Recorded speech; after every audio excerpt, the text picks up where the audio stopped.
Hey there guys, today we're going to be testing out what is currently still AMD's most powerful mobile APU on the market right now, the 7940HS. Now you might be looking at the 7000 in the name and be confused since we're technically right now in the 8000 and AMD is very close to completely destroying their naming scheme on mobile with their new generation. But the 8000 series was a refresh and the 8845HS is essentially just a 7840HS, which means that the 7940HS is actually more powerful on paper. So we're going to see what the best of the best that AMD has on the market right now can do in 20 different games, spanning a wide variety of different generations and APIs, just to get a general idea of what it would be like to actually own one of these and try a wide assortment of different games and tasks. So let's jump right on into it.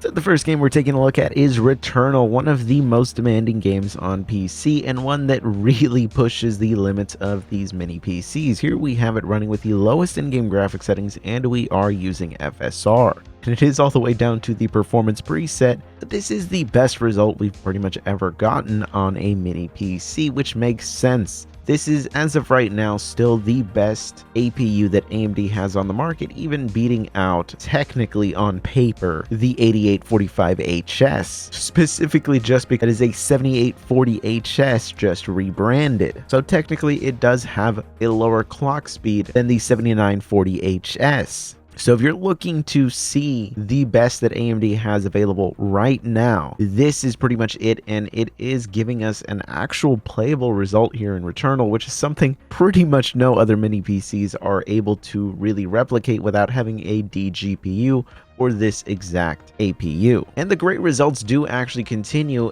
As you can see here with Helldivers 2, we are running it with the lowest in-game graphics settings, but instead of using FSR at the lowest settings, we have it now at balanced. And this does a lot to actually improve the overall image, and the level of performance that we get out of this is decent enough that if you're willing to sacrifice a little bit of that FPS average, you could realistically turn up some of the graphics settings. I found this to be perfectly playable like this and really the most ideal for me, but I understand that some people are more than happy to have a lower FPS if it means that they can actually get a better visual experience. Though I think messing around with FSR is probably the better option instead of turning up graphics settings, but again, you do end up sacrificing your overall FPS average. Now the next title that we're taking a look at is Final Fantasy XIV Dawntrail, running the standalone benchmark for this new expansion, and this new expansion does come with a graphical update, so this is really the most demanding that this MMO has ever been.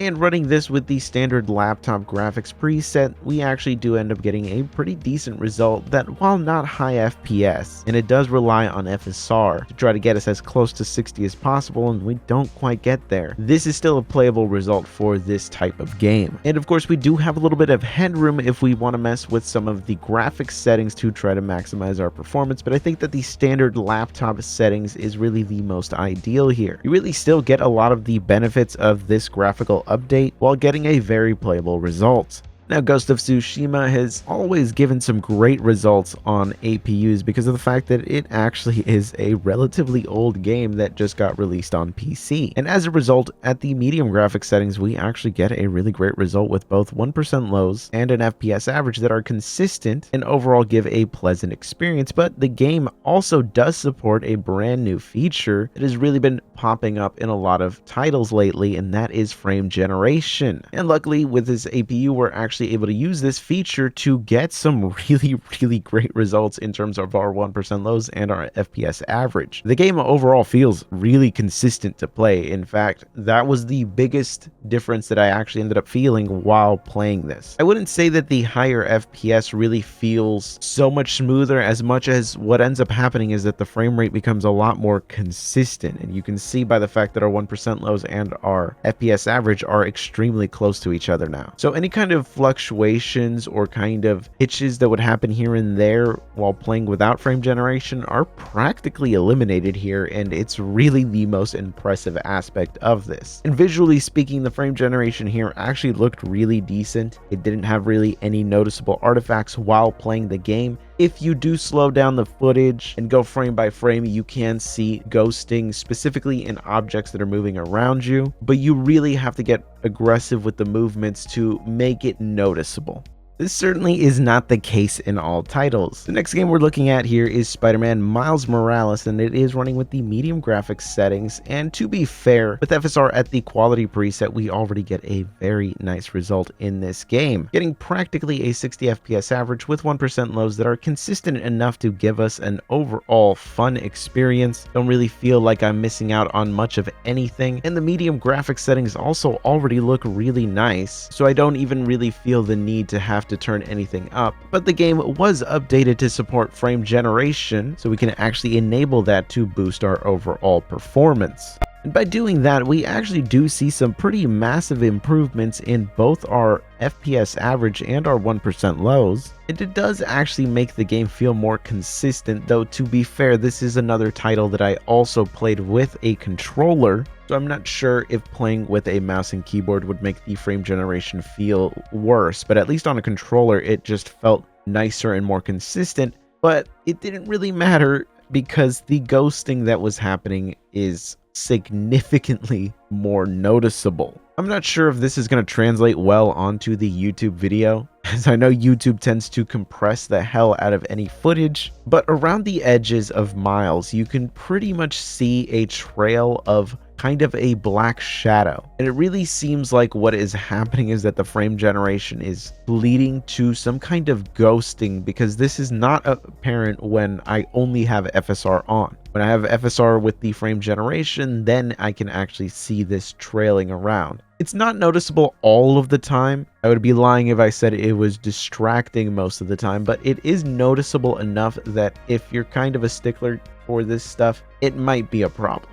You'll really see it in high motion situations a lot of the time, and while it's easy to ignore, it became noticeable enough that I realistically would just play with the frame generation off, because the performance was already great enough as it is, and I don't feel that turning things up too high really gives that much of an improvement to really justify dealing with those ghosting trails. But it really is kind of a personal preference kind of thing.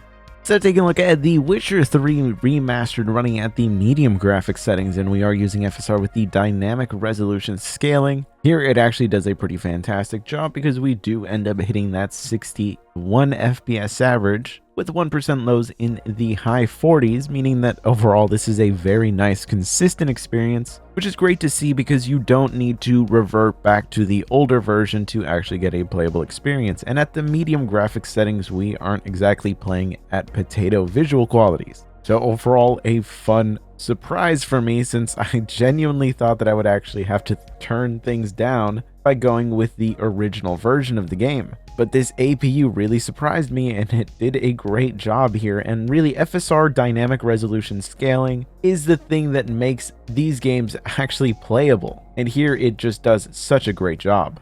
Now the game that we're taking a look at next is Guardians of the Galaxy, running with the lowest in-game graphics settings, but we are using FSR at the ultra quality preset. Here we get a above 60 FPS average, though technically since it's just 1 FPS above 60, with 1% lows that are in the mid to high 40s. Very similar results to what we got in the previous game, and overall a great result considering that this is still a very nice looking game even with the lowest in-game graphics settings. Visually speaking, this already looks very nice, and really when you can bump things up to medium, that's when you get the vast majority of the improvements. Visually speaking, you don't really need to go past that.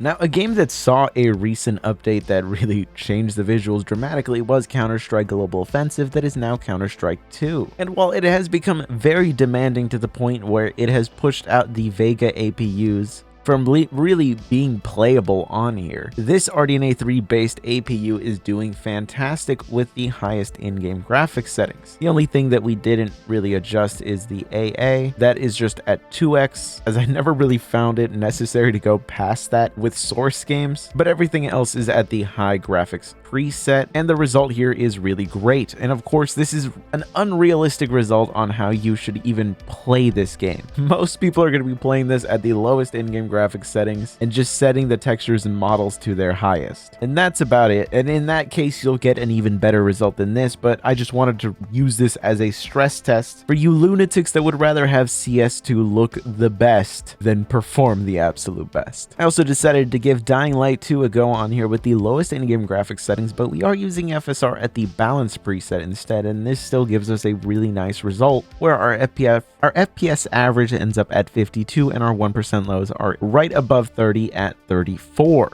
An overall decent result, though still kind of a gap there between the 1% lows and that FPS average, which means that you are going to notice some stuttering here and there as you're playing. It's certainly not going to be the most consistent result, but if you do want to mess around with the generic built-in frame generation within the AMD driver, this is practically the perfect candidate for it. Since you do at least want your 1% lows to be above 30, I've found that to give the best result. One of the games that I've sunk the most amount of hours into is actually Mount & Blade 2 Bannerlord, and here I'm running it at the medium graphics settings, and it's giving a really great result considering the fact that there is a pretty major jump in visual quality going from low to medium, and realistically this is as good as you're going to get this to look without really sacrificing a lot of performance for minimal visual gain. And while I would like to see those 1% lows slightly higher, the FPS average is still really decent, and again, another title that you can mess around with the generic built-in driver frame generation, though keep in mind with the amount of projectiles and the amount of individual units that are moving around, I found the ghosting to be kind of annoying. Though ghosting is one of those things that it really just comes down to personal preference. I swear there are some people that just do not see ghosting at all, while other people are even worse than me that can really notice it all the time and it drives them insane. So it's all down to personal preference, and luckily you can just mess around with that without really having to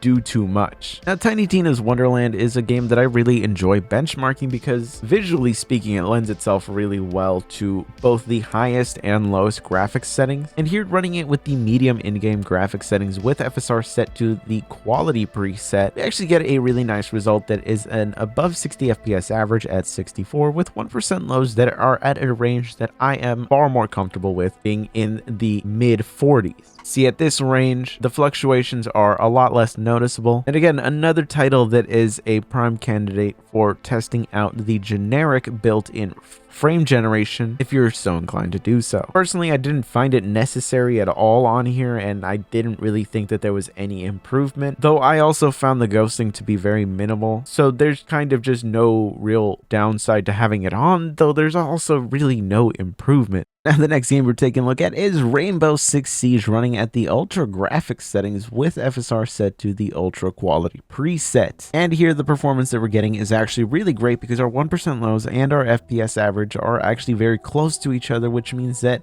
by the frame times, that, as you can see there in the charts as well, everything is really smooth and consistent. So visually speaking, we're not really sacrificing anything, and the game is going to feel absolutely rock solid. And of course, you can turn things down from the ultra quality preset down to the very high or down to high, and you'll actually be able to have a high refresh rate gaming experience. So overall, a great result, though to be fair, this is a pretty old title. It's still one of the most played games in the world right now. Now, I mostly ended up playing this just because I'm slowly trying to work my way through the campaign so that I can finally play through the DLC. But here we have Monster Hunter Rise running with the average graphics preset, mostly because if you set it to high, it sets the resolution scaling to 1.5, which is just very unnecessary here. So at the average graphics preset, we get a well above 60 FPS average that in general is an absolute joy to play. Now, it's no surprise that this game runs really well considering that it is originally a Switch game, but the fact that we're able to set things to a higher visual quality than the Switch at a higher resolution and get a result that would let us actually play with a higher refresh rate, well, overall it's still an improvement over what most people that played it on the Switch probably experienced. And considering that this is on an APU which is very similar to what the Nintendo Switch does run on, this is an overall great result.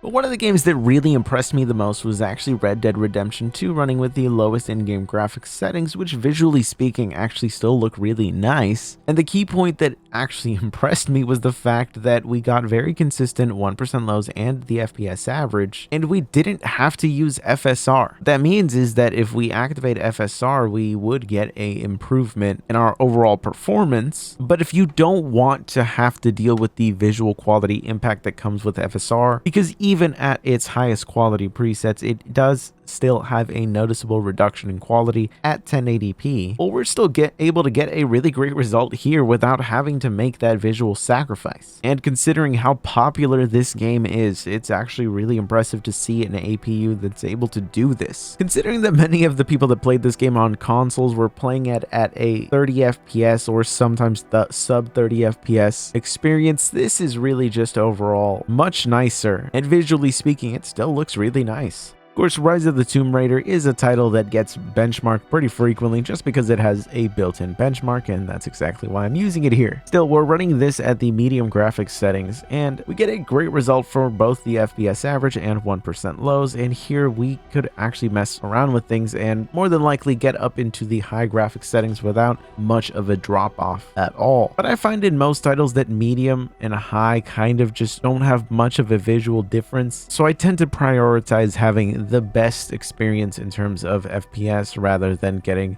that small improvement in the visuals. Though that could just be because I'm getting up there in age and my eyesight isn't as good as it used to be, though it never really was all that great to begin with. But one thing that becomes very clear is the fact that a lot of titles are really being carried by the fact that FSR is doing a lot of the heavy lifting. Here we have Deus Ex Mankind Divided, a title that is almost a decade old, running with DirectX 11 instead of DirectX 12. And we're still getting a sub 60 FPS average, though still a really great result, but this is at the lowest in-game graphics settings. If we use the generic built-in FSR upscaling that every modern AMD APU can use, well, we're able to actually get a improvement in overall performance that would let us turn up some of the graphics settings, but that doesn't look anywhere near as good as a native implementation of FSR 2 or FSR 3. So this title does show some of the limitations that these APUs still have to this day. Of course, Batman Arkham Knight running at the max graphics settings, also with GameWorks enabled, gave us a great result here. So it does still show that these APUs can give you a really great result in a lot of AAA titles.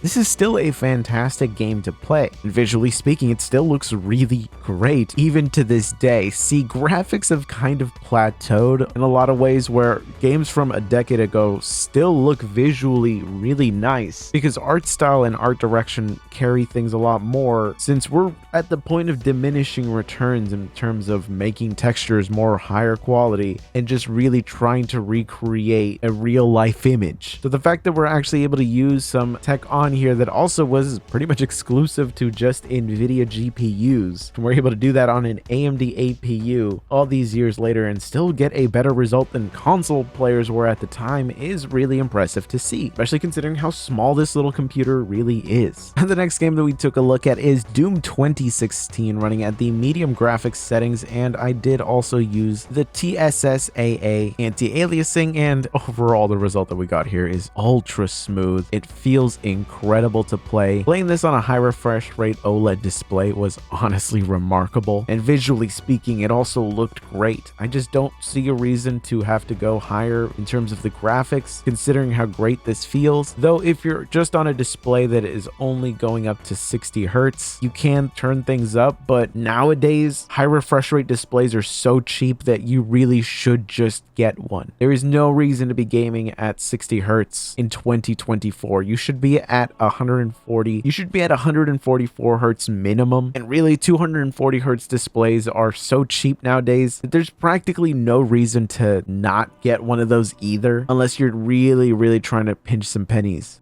Now, a AAA title that has seen a huge resurgence recently is Fallout 4, and here you can see it running with the high graphics settings, and we are getting a great level of performance. We're just shy of a 60 FPS average with 1% lows that are in the 40s, which is more than acceptable. Keep in mind that when you try to launch the game, it's going to tell you to use Ultra. Don't use Ultra. Ultra is going to have you at around 30 FPS, and really all you have to do is bring it down from ultra to high, and everything is rock solid. This is great to see because you are playing this game now at a better experience than what people were playing this on consoles, where it was more of a 30 FPS average at a lower than 1080p resolution, and they definitely weren't running at high graphics settings. Of course, another classic title is Metro Last Light. I've recently been playing through the Metro series again, and unfortunately the Redux series was giving me issues on this specific system. They were crashing for some reason, so I need to look into that. The original Last Light here, running at the medium graphics settings, is giving a great result, and really you could mess around with the graphic settings past here, but what I've found is that visually speaking, nothing really changes and you're just really killing your FPS for very little gain. But what this does mean is that you can also go back to classic game titles from the last 10 to 15 years and essentially get a remastered gaming experience in comparison to what you might have played at that time, or what the vast majority of people played at that time versus what you'll get now. If you've never played BioShock, if you've never played BioShock Infinite, the Metro series, Stalker, things like that, you can play them really, really well on a system like this, and you're going to be getting a better experience than people back in the day were playing these games when you pretty much had to have some monster computers just to try to get 60 FPS, sometimes even at medium. And here you're going to be able to play at higher than that graphics settings, where you could go all the way up to high or ultra. The ultra still is just always too demanding. It's usually always just one or two graphic effects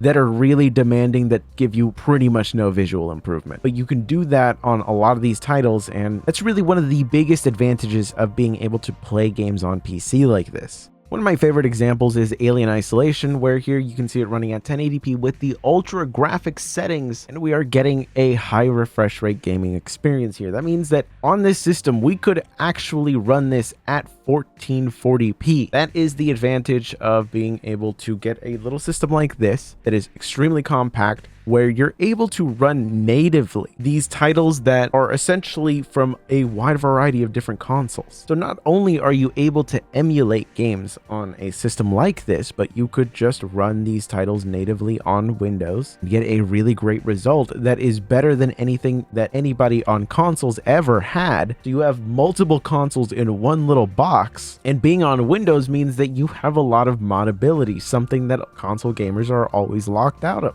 Now, the elephant in the room here is, of course, the fact that AMD is about to launch their new mobile processors. These APUs are supposed to come with some noticeable improvements in the iGPUs. But it is important to keep in mind that AMD tends to launch these APUs and they don't hit the market until noticeably later than their launch date. And we're not exactly sure what availability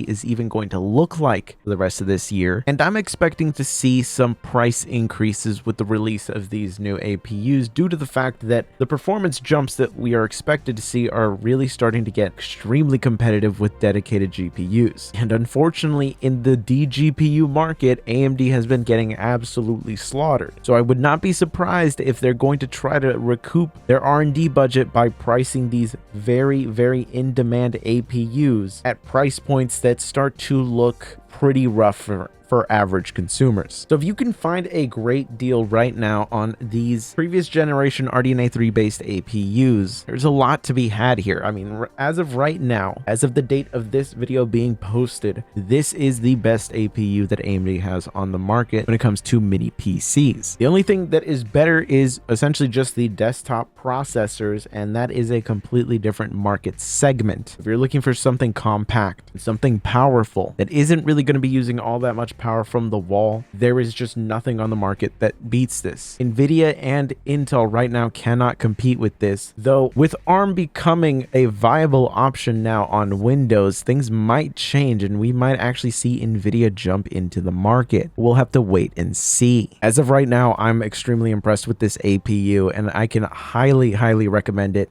If you're looking to pick up a system right now, check the links down below. I'm going to link down below some of the best mini PCs that you can get right now with this APU, or pretty much the exact same APU. So I would definitely keep in mind what the IO is going to be, because it's going to vary among all the different systems. So check them all out down below. I'll see you guys.